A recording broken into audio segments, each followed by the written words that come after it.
राधे राधे, जय Shri Krishna. Chocolate mummy से मैं सीमा सिंह आपका स्वागत करती हूँ। आइए अब हम चातुर्मास का 20वां अध्याय 20वें दिन की कथा और अंत में आरती सुनेंगे।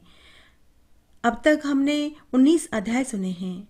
अगर आपका कोई भी अध्याय सुनने से छूट गया है तो डिस्क्रिप्शन बॉक्स में मैं उसका लिंक छोड़ दूंगी। आप वहां से अपना छूटा हुआ अध्याय सुनकर पुण्य लाभ कमा सकते हैं। आइए अब हम चातुर्मास का 20वां अध्याय सुनते हैं।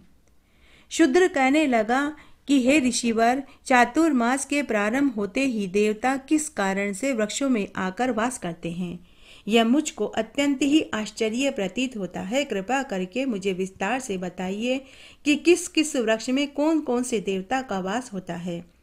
गालव ऋषि कहने लगे कि हे शूद्र, चातुर्मास में आकाश से जो जल बरसता है वह अमृत से मिला हुआ होता है। उस अमृत को पान करने के लिए ही कोटि देवी देवता आकर वृक्षों में वास करते हैं। उसके पान करने से उनका बल, तेज, कांति में वृद्धि होती है। इसी कारण देवता इसका पान करने के लिए पेड़ों में आकर वास करते हैं। इसीलिए पितर देवता सब लोगों के हित की कामना के लिए इनका पान करते हैं। यद्यपि इन वृक्षों की पूजा और सेवन सदा ही अच्छा फल देने वाले होते हैं, परंतु चातुर्मास में तो बहुत ही अच्छा फल देते हैं। तिलों के जल से पेड़ों की सेवा करनी चाहिए, इससे सभी कामनाओं में सिद्धि होती है। दूध से पेड़ों को सींचने से शुभ फल प्राप्त होता है। चातुर्मास में विशेषकर ब्रह्मा जी बड़ के पेड़ में आकर वास करते हैं और प्राणियों को वरदान देते हैं। देवशयनी अर्थात चातुर्मास में सावित्री तिलों के पौधों में आकर वास करती है और सदैव ही विशेषकर चातुर्मास में तिलों का सेवन महान फल को देने वाला है।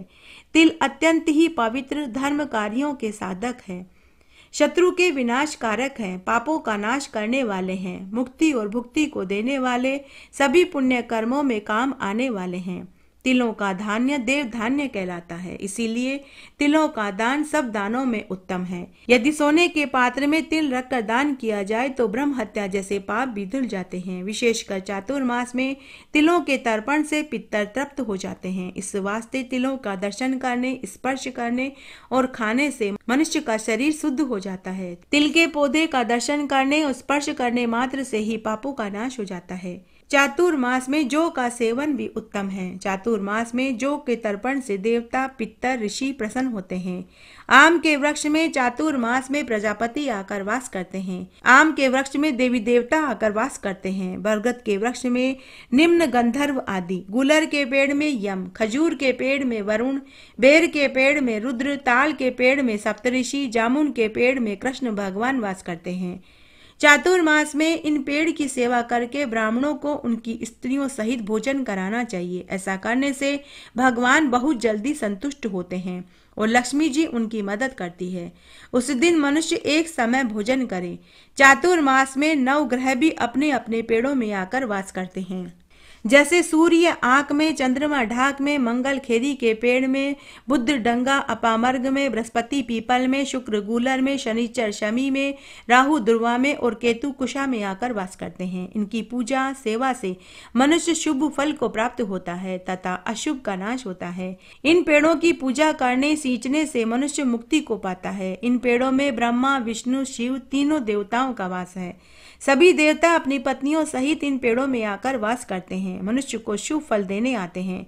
पीपल के पेड़ में तो सारे देवता आकर वास करते हैं। इसकी जड़ में ब्रह्मा, तने में विष्णु, शाखाओं में शिवजी और अन्य पत्रों में बाकी के देवी देवता आकर वास करते हैं।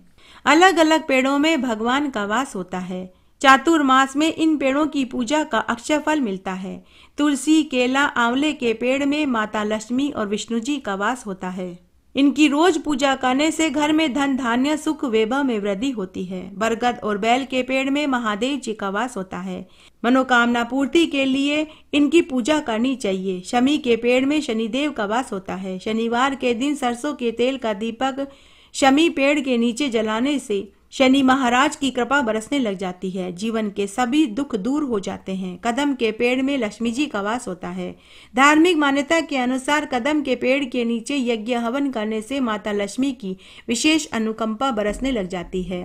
हरि हरि दुर्वा भगवान गणेश को बहुत अधिक प्रिय है। बुधवार के दिन भगवान गणेश को हरि हरि दुर्वा चढ़ाने से व्यक्ति के सभी विघ्न, संकट गणेश भगवान दूर कर देते हैं। पीपल के पेड़ में 33 कोटि देवी देवता का वास होता है। बांस का पेड़ भगवान श्री कृष्ण का प्रतीक है, क्योंकि उसी बांस से भगवान कृष्ण की बांसुरी बनी थी। शादी, जनेऊ, मंडल सभी में बांस का प्रयोग किया जाता है। चातुर्मास में तिल के दान की महिमा का वर्णन कहा गया है। तिल के दान का महत्व बताया गया है। काले तिल और सफेद तिल मिश्रित लड्डुओं का दान करने से मनुष्य की सभी परेशानियां खत्म हो जाती है। एक पौराणिक कथा के अनुसार अपने पिता के क्रोध को शांत करने के लिए शनिदेव ने काले तिल से पूजा करी थी। इससे सूर्यदेव का क्रोध शांत हो गया था। मनुष्य को तिल का दान अवश्य करना चाहिए, चाहे वह अमीर हो या गरीब हो। जो मनुष्य चातुर्मास में तिल से बने व्यंजन का ब्राह्मणों को भोजन कराते हैं तो उन्हें सुमेरु पर्वत के समान धन धान्य की प्राप्ति होती है। तिल का दान करने से अग्निष्टोम यज्ञ करने जितना फल मिल जाता है। जो व्यक्ति चातुर्मास में गरीबों को तिल का दान करते हैं उन्हें गोदान करने जितना फल मिलता है। चातुर्मास में तिल से तर्पण करने से मनुष्य का पितृ दोष दूर हो जाता है। तिल दान करने से सुख सौभाग्य में वृद्धि होती है। तिल दान करने से मनुष्य को अगले कई जन्मों तक दुख नहीं उठाना पड़ता। चातुर्मास में तिल दान करने से दुर्भाग्य व दरिद्रता दोनों दूर हो जाती है। तिल सभी धान्यों में पवित्र धान्य कहा गया है।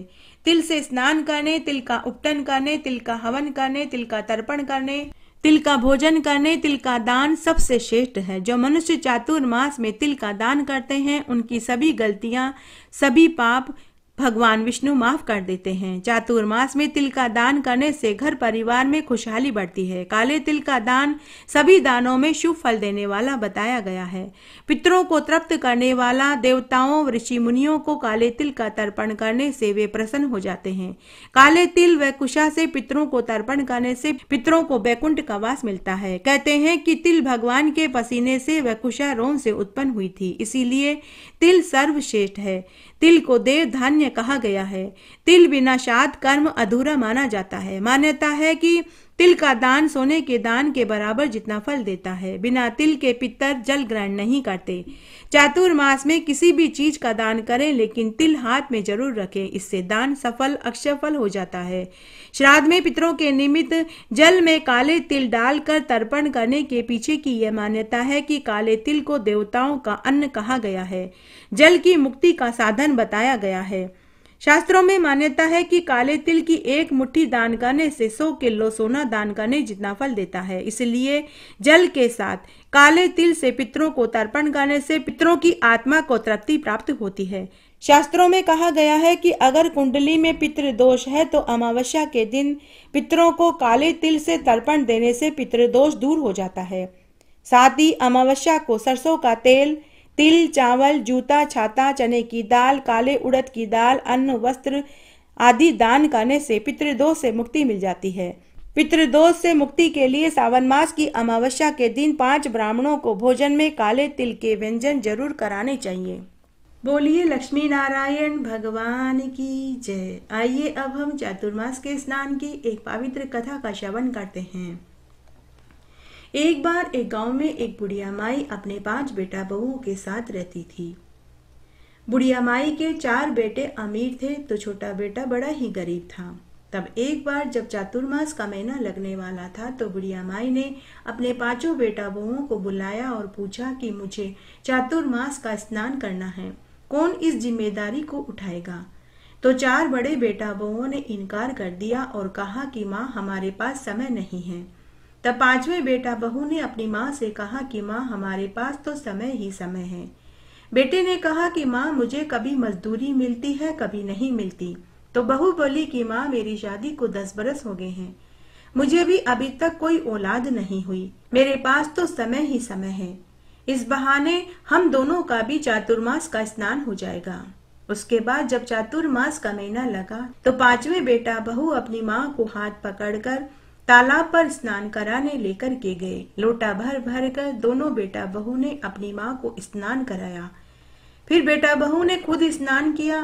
फिर बहू ने अपने और सास के और पति के कपड़े धोए।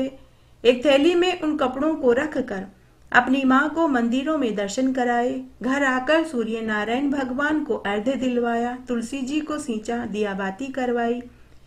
फिर बहू ने अपनी सास को चातुर्मास की कथा कहानियां और महात्म्य को सुनाया। उसके बाद बहू ने अपनी सासू माँ के धुले हुए कपड़ों को उनकी कोठरी में सुखा दिया, क्योंकि उन दिनों में बहुत बरसात हो रही थी। बाहर कपड़े सुखाने की उनके पास जगह नहीं थी। उसके बाद बहू अपनी सास को दिन में 2 बार चाय देती, दोपहर में केला और दूध खाने को देती, फिर शाम को तीनों माँ बेटे और बहू गरम गरम भोजन खाकर व्रत खोल लेते। इस तरह उनका समय बीतने लगा। जब चौमासे के 4 महीने पूरे हो गए, तब कार्तिक मास की पूर्णिमा के दिन सास ने बहू से कहा कि बहू, हम तीनों ने चातुर्मास का स्नान और व्रत किया है, तो हमें 5 पंडितों को भोजन कराना चाहिए, तभी हमें व्रत का पूरा फल मिलेगा। बहू, तुम ऐसा करो, मेरी कोठरी में झाड़ू लगा दो, हम यहीं पर पंडितों को बैठाकर भोजन करवा देंगे। तब चौथी बहू ने अपनी सास की कोठरी में झाड़ू लगाने लगी और कचरा सूप में भरकर बाहर फेंकने गई तो उसने देखा कि उस कचरे में सोने की अशर्फियां पड़ी हुई थी।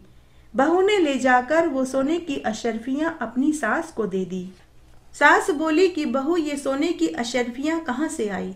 तो बहू ने अपनी सास को कहा कि सासू माँ, आपके कोठरी में मैंने झाड़ू लगाई तो कचरे में से ये सोने की अशर्फियां निकली है। शायद आपकी ही होंगी जो तिजोरी में से गिर गई होंगी, अंधेरा होने से आपको दिखाई नहीं दिया होगा।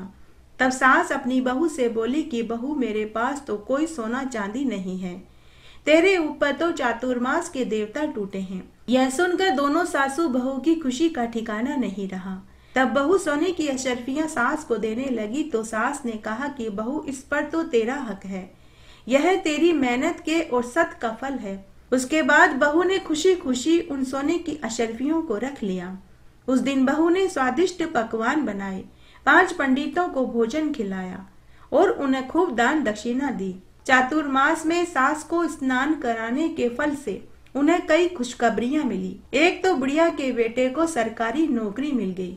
3 महीने के बाद ही बहू को गर्भ भी ठहर गया। कुछ ही दिनों में वे बहुत अमीर हो गए। नौकर चाकर, हाथी घोड़े, धन धान्य से उनका घर भर गया। बहुत सुंदर मकान भी हो गया। उधर जब 4 बड़े बेटा बहुओं को पता चला तो उन्हें बहुत पछतावा हुआ। तब उन चारों ने सोचा कि अगले साल जब चातुर्मास का महीना लगेगा तो हम भी माँ को चातुर्मास का स्नान कराएंगे। साल भर बाद जब दोबारा चातुर्मास का महीना आया तो चारों बड़े बेटा बहू अपनी माँ के पास आए और बोले कि माँ, हम आपको चातुर्मास का स्नान करवाना चाहते हैं। तब चारों बेटा बहुओं में आपस में लड़ाई झगड़े होने लगे। बड़े बेटा बहू बोले कि हम बड़े हैं, इसलिए माँ को हम अपने घर लेके जाएंगे। तो दूसरे बेटा बहू बोले कि नहीं, माँ को हम ले जाएंगे। तीसरे और चौथे बेटा बहू भी इसी तरह से माँ को अपने घर ले जाने के लिए लड़ने लगे। तब बुढ़िया माई ने कहा कि मैं तो अपने 5वें बेटा बहू के साथ ही रहूंगी। अगर तुम चातुर्मास का स्नान करवाना चाहते हो तो तुम चारों एक एक पानी की बाल्टी तालाब से लाकर मुझे यहीं स्नान करा देना। तब उन चारों बेटा बहुओं ने ऐसा ही किया। चारों बेटा बहू तालाब पर से रोज एक एक चरा पानी का लाकर अपनी माँ को स्नान कराते। स्नान कराने के बाद चारों बेटा बहू अपनी माँ के कपड़ों को धोने के लिए लड़ने लगे। तब बुढ़िया माई ने चारों को अपना एक एक कपड़ा धोने को दे दिया। चारों बेटा बहू अपनी माँ के धुले हुए कपड़ों को अपने घर ले गए और अपने घर में कमरे में ले जाकर के सुखा दिया। उसके बाद कभी बड़ी बहू चाय बनाकर के लाती तो कभी दूसरे नंबर की बहू दूध लेकर आती, तो तीसरे नंबर की बहू फल लाती, तो चौथे नंबर की बहू फलों का जूस लेकर आती। कोई हलवा बना करके अपनी माँ के लिए लाता तो कोई लड्डू लेकर आता, तो कोई जलेबी तो कोई इमरती लेकर आता। इस तरह 4 महीने निकल गए। जब कार्तिक पूर्णिमा का दिन आया तो बुढ़िया माई ने अपने चारों बेटा बहुओं से कहा, व्रत का पूरा फल पाने के लिए मुझे 5 ब्राह्मण जिमाने हैं। तब चारों बेटा बहू अपनी माँ से बोले कि माँ, 5 ब्राह्मण ही क्यों जिमाने हैं, आप जितने कहें हम उतने ब्राह्मण जिमा सकते हैं। उसके बाद चारों बेटा बहू अपने अपने घरों में अपनी माँ के कपड़े धोकर सुखाते थे वहां देखने गए। उन्होंने देखा कि जिस स्थान पर उन्होंने अपनी माँ के 4 महीने तक कपड़े धोकर सुखाए थे वहां पर छोटे छोटे सांप बिच्छू मंडरा रहे थे। यह देखकर चारों बेटा बहू डर गए। वे भागे भागे अपनी माँ के पास आए और बोले कि माँ, आपने हमारे साथ छल किया है। आपने अपने 5वें बेटा बहू को तो भगवान से धन दिलवाया और हमें छोटे छोटे सांप बिच्छू दिलवाए हैं। तब बुढ़िया माई अपने 4 बड़े बेटा बहुओं से बोली कि मेरे 5वें बेटा बहू ने पूरे निस्वार्थ भाव से मुझे चातुर्मास का स्नान करवाया था, लेकिन तुम चारों ने धन के लालच में देखा देखी करी, इसीलिए चातुर्मास देवता ने तुम्हें शाप दिया है। तभी वहां आकाशवाणी हुई। आकाशवाणी ने कहा कि तुमने धन के लालच में देखा देखी करी। अगर तुम चारों निस्वार्थ भाव से अपनी माँ को चातुर्मास का स्नान करवाते तो तुम्हें भी पुण्यफल जरूर मिलता। अब मैं उस सांप बिच्छू की माया तभी समेटूंगा जब तुम अपने धन में से आधा धन 5वें भाई को दोगे। तब चारों बड़े बेटा बहुओं को अपने धन में से आधा धन 5वें बेटे को देना पड़ा। तभी भगवान ने सांप बिच्छू की माया समेटी। हे चातुर्मास के देवता, जैसे आपने 5वें बेटा बहू को चातुर्मास के स्नान का फल दिया, वैसा सबको देना। बोलिए श्री लक्ष्मी नारायण भगवान की जय। ओम जय जगदीश हरे, स्वामी जय जगदीश हरे। भक्त जनों के संकट, दास जनों के संकट क्षण में दूर करे। ओम जय जगदीश हरे।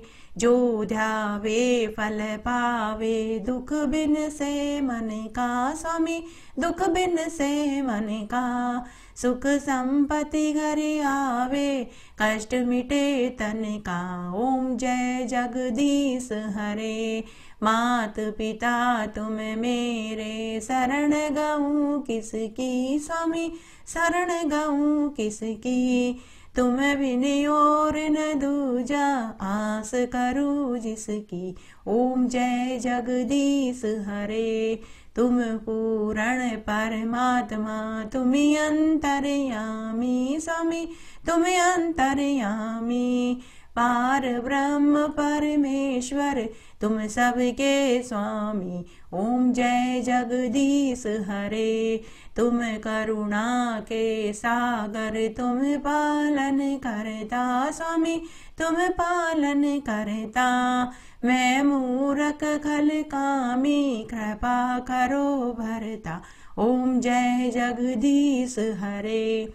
तुम हो एक अगोचर, सबके प्राणपति, स्वामी सबके प्राणपति।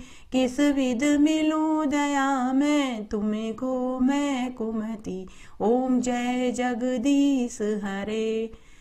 दीन बंधु दुख हरता, तुम ठाकुर मेरे, स्वामी तुम रक्षक मेरे। अपने हाथ उठाओ, द्वार पड़ा तेरे। ओम जय जगदीश हरे। विषय विकार मिटाओ, पाप हरो देवा, स्वामी पाप हरो देवा। श्रद्धा भक्ति बढ़ाओ, संतन की सेवा। ओम जय जगदीश हरे। तन मन धन सब कुछ है तेरा, स्वामी सब कुछ है तेरा। तेरा तुझको अर्पण, क्या लागे मेरा। ओम जय जगदीश हरे। ओम जय जगदीश हरे, स्वामी जय जगदीश हरे। भक्त जनों के संकट, दास जनों के संकट क्षण में दूर करे। ओम जय जगदीश हरे। इस तरह आज हमने चातुर्मास का 10वां अध्याय 10वें दिन की पुण्यफल देने वाली कथा और आरती सुनी। आशा करती हूँ आपको इस कथा और कहानी को सुनने का संपूर्ण फल प्राप्त होगा। मेरे साथ बने रहने के लिए आपका धन्यवाद। आगे आने वाली कथा कहानी के लिए भी आप इसी तरह मेरे साथ बने रहें। धन्यवाद। इस तरह आज हमने चातुर्मास का 20वां अध्याय 20वें दिन की कथा और आरती सुनी। आशा करती हूँ यह आपको जरूर पसंद आएगा। मेरे साथ बने रहने के लिए आपका धन्यवाद। आगे आने वाली कथा कहानी के लिए भी आप इसी तरह मेरे साथ बने रहें। धन्यवाद।